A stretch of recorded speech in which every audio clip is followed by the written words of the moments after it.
Romans 6, 9 through 11 says, "We know that Christ, being raised from the dead, will never die again. Death no longer has dominion over him. For the death he died to sin, once for all. But the life he lives to God. So you also must consider yourselves dead to sin and alive to God in Christ Jesus."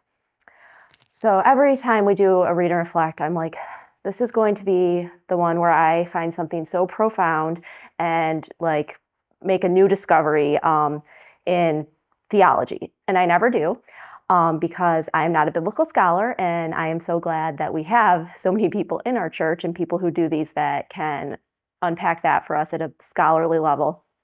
But I think whenever I do a read and reflect, it's really good for looking at verses that I've read my entire life and I'm trying to find something new. And usually the new thing I find is something that I should have really been probably noticing the whole time, but you get so used to reading things over and over. So I was kind of reading through this verse and I was making like parallels. You've probably heard it said that there's no such thing as darkness, it's just the absence of light.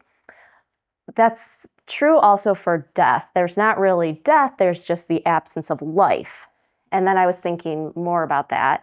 And sin is the absence of Christ because sin is separation from God. So I was kind of, reading through these verses and thinking about, if we are dead to sin and alive in Christ, we cannot be alive in Christ without also being dead to sin. You can't have the two, you can't have one without the other. And Jesus paid this ultimate price. He died for us so that we could be alive in him, not for us to just, continue to have sin in our lives and, it comes and goes, but we're trying to follow him. We genuinely need to die to sin, and nobody's perfect at it, and that's why Jesus died for us. But I thought that was a very interesting parallel. And just to close this, I wanted to read the Message version of part of this verse because I just thought it was so good, and I can't say anything better than this. We know that when Jesus was raised from the dead, it was a signal of the end of death as the end. Never again will death have the last word. When Jesus died, he took sin down with him. But alive, he brings God down to us.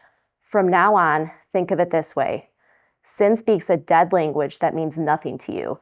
God speaks your mother tongue, and you hang on every word. You are dead to sin and alive to God. That's what Jesus did.